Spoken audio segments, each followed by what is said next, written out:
दौसा विधानसभा क्षेत्र से राष्ट्रीय सवर्ण दल के प्रत्याशी भाई बैनी प्रसाद जी कौशिक, जो राजस्थान प्रदेश अध्यक्ष भी हैं, भाई बैनी प्रसाद जी कौशिक, और आज पधारे हैं हमारे राष्ट्रीय सवर्ण दल के राष्ट्रीय अध्यक्ष doctor RC. Gupta ji. Doctor साहब, दौसा विधानसभा क्षेत्र में आप पधारे, आपका बहुत बहुत स्वागत है। क्या कहना चाहेंगे दौसा विधानसभा क्षेत्र की जनता से, जहां आप देख रहे हैं सामान्य सीट है और उसके बावजूद भी पार्टियां हमारे सामान्य वर्ग के साथ कहीं धोखाधड़ी कर रही है, छलावा कर रही हैं और कहीं मनमानी कर रही है और उपेक्षा कर रही है, क्या कहना चाहेंगे आप? देखिए, इसके लिए सवर्ण समाज खुद जिम्मेवार है। किसी जगह भी हम इतनी कम संख्या में नहीं हैं कि हम वहाँ की राजनीति परिदृश्य ना बदल सकें, परंतु क्योंकि हम संगठित नहीं हैं, हम दबाव में आ जाते हैं। हम ये मान के चलते हैं कि हम कुछ कर नहीं सकते।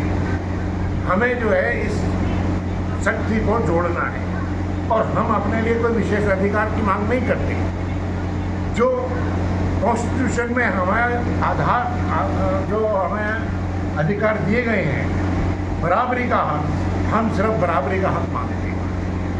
जो सुप्रीम कोर्ट में हम लोग कोई आदमी ट्रस्ट होता है आज के कानूनों से, सुप्रीम कोर्ट तक जाकर लड़ते हैं, कितना कष्ट प्रिय है, कितना महंगा है वो खर्च। वहाँ से जीतने के बावजूद जिन कैंडिडेट को हम जिताते हैं, जिन पार्टियों को हम वोट देते हैं, उन पार्टियों ने उस सुप्रीम कोर्ट के डिसीजन को कॉन्स्टिट्यूशन अमेंडमेंट करके हमारे खिलाफ बदल दिया और हम फिर भी आज भी उन्हीं पार्टियों के गुलाम बने हुए हैं। हमें इस मानसिकता से छुटकारा पाना है। हमें हर जगह तृतीय श्रेणी का नागरिक बना के छोड़ दिया है।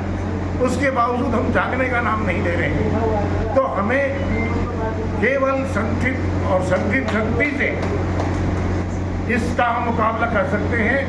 पहली बात तो हम संख्या में कम नहीं है। हम हर विधानसभा, हर पार्लियामेंट सीट में डिसिसिव है, हमसे ज़्यादा कोई नहीं है।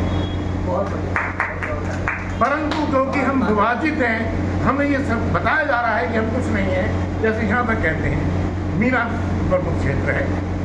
अब अगर किसी से बात करो तो मालूम होगा कि ब्राह्मण यहाँ सबसे अधिक है, मीना सबसे अधिक नहीं है।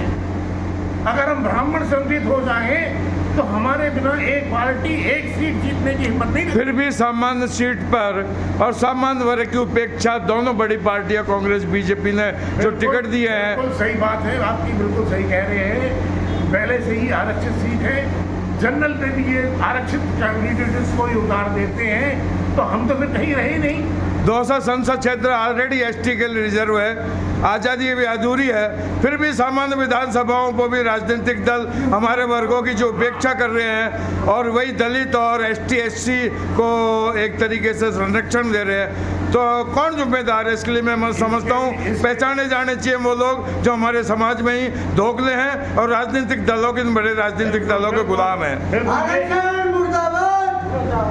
ये सवर्णों के साथ बहुत बड़ा विश्वासघात है। आरक्षित सीट पे तो वो खड़े होते ही होते हैं। अनारक्षित किसी पार्टी को एक व्यक्ति नहीं मिला जो अनारक्षित सीट पे खड़ा कर सके। यहाँ पे भी आरक्षित ही जीत के जाएगा तो क्या स्थिति होगी? ये कैसे विडम्बना है कि सामान्य सीट पर कोई भी जाति चुनाव लड़ सकती है, लेकिन रिजर्व सीट पर सिर्फ वर्ग विशेष चुनाव लड़ सकता है, वो उसी का लड़ सकता है। ये कैसे विडम्बनाएं हैं? ये तो संवैधानिक व्यवस्था है, इसके लिए तो। लेकिन इस संविधान में भी कहीं परंतु इसके लिए वोटर जिम्मेवार है। वोटर को सोचना चाहिए कि भाई जब वो ऐसी पार्टी को वोट क्यों दे रहा है जो कि जो है आरक्षित पे भी वो जो है अनारक्षित सीट पे आरक्षित। तो क्या कहेंगे अभी मतदाता की और हमारे अन्य वर्गों की मानसिकता क्या वही गुलामी पूर्ण है? पहले अंग्रेजों की गुलामी की, मुगलों की गुलामी की और अब के बड़े राजनीतिक दलों की गुलामी में लगी हुई है। बिल्कुल सही बात है, बिल्कुल गुलामी हो रही है। 70 साल हो गए हम लोगों को वोट डालते हुए। क्या किस पार्टी ने हमारा साथ किया है?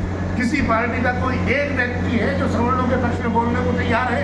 कोई नहीं बोलता। कोई नहीं बोलता। आज तक कहीं नहीं सुनते कि सामान्य वर्ग उपेक्षा का शिकार है। हर जगह दलित, हर जगह दलित, हर जगह दलित की उपेक्षा। परंतु ये क्यों हुआ, हमें ये भी समझना है। क्योंकि दलित संचित है, उनके खिलाफ एक शब्द कहने की किसी पार्टी की हिम्मत नहीं है। पिछड़ों के खिलाफ एक शब्द बोलने की किसी पार्टी बिल्कुल की सर्वोच्च हिम्मत नहीं है। न्यायालय के फैसले को बदलवाने की क्षमता। परंतु हमारे खिलाफ हर समय कुछ भी किया जा सकता है, हमारे खिलाफ संविधान भी बदले जा सकते हैं, हमारे खिलाफ कानून भी बनाए जा सकते हैं, और हम उन्हीं पार्टियों की फिर भी वोट देते हैं। तो अब ये गुलामी मानसिकता नहीं है तो और क्या है? क्या किया जा सकता है, कैसे जगेंगे?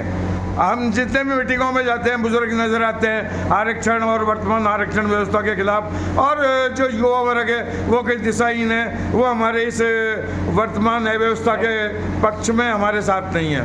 सबसे पहले हमें एकत्रित होना पड़ेगा, संगठित होना पड़ेगा। संगठन और संघर्ष ही एक। लेकिन हमारे जो समाजों में मठाधीश बैठे हैं डॉक्टर साहब, वो हमें कहीं एक नहीं होने देंगे, न स्वयं एक होंगे, क्यों उनके व्यक्तिगत हित कहीं राजनीतिक दलों से और बड़े नेताओं से जुड़े हुए हैं। अगर जनता जागरूक हो जाए तो अकेला मठाधीश कुछ नहीं कर सकता। जनता को जागरूक होने हाँ, जनता जागरूक हो जाती है। जैसे कुछ विगत विधानसभा चुनावों में धान गांव को लोगों ने जिता के भेजा था, यही पार्टियों की मनमानी को देखते हुए। तो अगर लोग समझ जाए, इतना जागरूक हो जाए, जिस प्रकार धान गांव को जिताया था जिनकी कोई मत संख्या नहीं है, उसी तरह अगर लोग इन पार्टियों के लिए अगर सोचें और तो इनको सबक सिखाएं, मैं समझता हूँ कि एक अंगुली से आज़ादी संभव है। और उस मत और स्वतंत्र अभिव्यक्ति का सदुपयोग, कोई राजनीतिक गुलामी जब तक रहेगी तब तक संभव नहीं है। राजनीतिक गुलामी नहीं, ये मानसिक गुलामी है। जिन लोगों को, जो लोग हमारे खिलाफ हमेशा कानून बना रहे हैं, संविधान संशोधन कर रहे हैं, अगर हम उन्हें